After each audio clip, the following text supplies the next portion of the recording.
ഇനി ടെൻഷൻ ആക്കാതെ നമുക്ക് നേരെ തുടങ്ങാം അല്ലേ? അപ്പൊ ആദ്യത്തെ സൂചന തരാൻ പറയാലോ. ഒരു ടെൻഷനും വേണ്ട.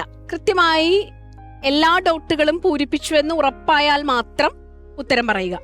ഇതൊരു റിസ്ക് ആണ്, ഇതൊരു ഗെയിമാണ്, ഇത് ക്വിസ് അല്ല, ഇത് റിവേഴ്സ് ക്വിസ് ആണ്. അപ്പൊ നമുക്ക് ആദ്യത്തെ ക്ലൂവിലേക്ക് പോവാം. വേദങ്ങളിൽ പരാമർശിക്കപ്പെടുന്ന കഥാപാത്രം.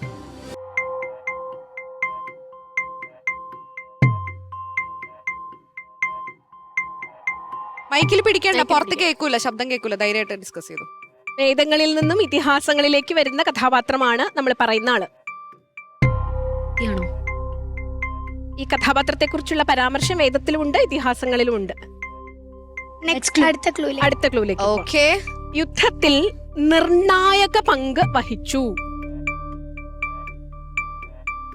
മഹാഭാരത യുദ്ധത്തിലോ രാമായണ യുദ്ധത്തിലോ ഏതാന്ന് നിങ്ങൾ ആലോചിച്ചോളൂ. യുദ്ധത്തിൽ നിർണായക പങ്ക് വഹിച്ചിട്ടുണ്ട്. വിശ്വാമിത്രൻ. തന്നിട്ടുള്ള 30 പേരില് നന്നായിട്ട് ഇതുമായിട്ട് യോജിക്കുന്ന പേര് നന്നായി ആലോചിച്ചിട്ട് മതി. ഓക്കെ, അങ്ങനെ 10 മാർക്ക് നഷ്ടപ്പെടുത്തി. അടുത്ത ക്ലൂവിലേക്ക് പോവാം. ദാർശനികവും നയകുശലതയും ചേർന്ന വ്യക്തിത്വം. ഒരു ഫിലോസഫിക്കൽ പേഴ്സണാലിറ്റി ഉണ്ട്, ഒരു നയ വ്യക്തിത്വവും ഉണ്ട്.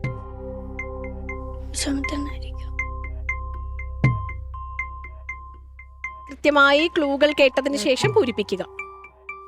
അധിക സമയം കളയണ്ട. അടുത്ത ക്ലൂവിലേക്ക് പോണെങ്കിൽ നിങ്ങൾ പറയണം. വിശ്വാമിത്രൻ.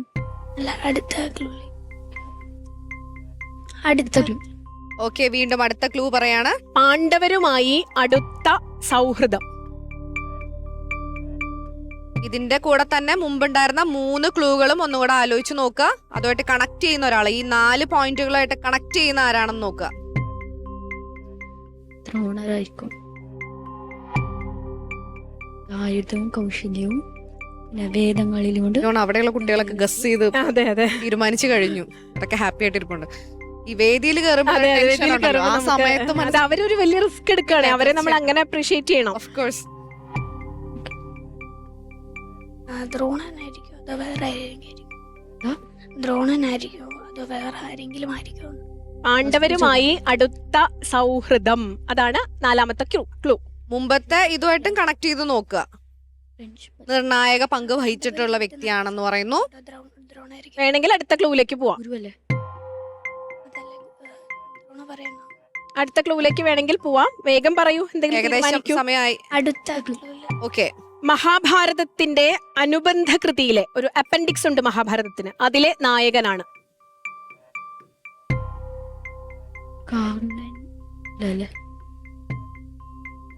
അവർ നമ്മുടെ സൗഹൃദമൊന്നുമില്ല. ദ്രോണൻ ഓർപ്പിക്കുന്നുണ്ടോ? ദ്രോണ അവരെ ഗുരുവല്ലേ? ദ്രോണൻ യുദ്ധത്തിലുണ്ടോ? ഉണ്ട്.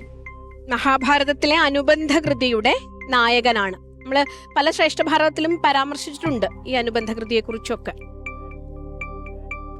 ഇതിൽ ഒരു ക്ലൂ ആയിട്ട് കണക്ട് ചെയ്തിട്ടല്ല, ഈ 5 ക്ലൂകളും ചേർന്നിട്ട് ആരാണോ വരുന്നത് അതായിരിക്കും ഉത്തരം. ഓരോന്നായിട്ട് എടുത്തു കഴിഞ്ഞാൽ മനസ്സിലാവില്ല. ദ്രോണർ പറയാലോ. കർണൻ പാണ്ഡവരുമായ അവരുടെ ബ്രദർ അല്ലേ? കഴിഞ്ഞു. 5 ക്ലൂകളും കഴിഞ്ഞു. നമുക്ക് അധികം വൈകാതെ ഒരു ഉത്തരത്തിലേക്ക് എത്തണം. ഇതൊന്ന് പൂരിപ്പിച്ചു നോക്കൂ, ഇതെല്ലാം കൂടിയിട്ട്. ഫസ്റ്റ് ക്ലൂ എന്താണെന്ന് വെച്ചാല് അവസാനത്തെ ക്ലൂ വരെ ഉള്ളതിനെ പൂരിപ്പിച്ചിട്ട് ഉത്തരം പറയണം. ഇത് ഒരു വേദകൃതികളിൽ ആയുധാഭ്യാസം ഉണ്ട്. അപ്പൊ ഓക്കെ, കർണനും എല്ലാരും ഏകദേശം ഉണ്ട്. പിന്നെ നല്ല ഇത് ക്ഷമാശക്തി. യുദ്ധത്തിൽ നമുക്ക് സമയം ഉത്തരം പറയാം. ഏതെങ്കിലും ഒരു ഉത്തരം സമയമായി. ദ്രോണൻ. നോക്കാം ഉത്തരം ശരിയാണോ എന്ന് നോക്കാം. ഉത്തരം ശ്രീകൃഷ്ണനാണ്. പൂരിപ്പിച്ചു നോക്കൂ. വേദങ്ങളിൽ നിന്ന് കൃഷ്ണൻ പരാമർശിക്കപ്പെടുന്നു. പാണ്ഡവരുമായി സൗഹൃദം പുലർത്തുന്നു. ദാർശനികമായ വ്യക്തിത്വമുണ്ട്.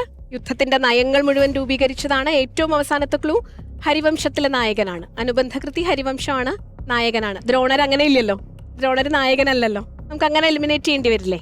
അപ്പൊ നമുക്ക് ശ്രീകൃഷ്ണൻ എന്ന ഉത്തരത്തിൽ നാം എത്തി. പക്ഷെ നമുക്ക് പോയിന്റ് ഒന്നും സ്കോർ ചെയ്യാൻ പറ്റിയില്ല അല്ലേ? സാരമില്ല.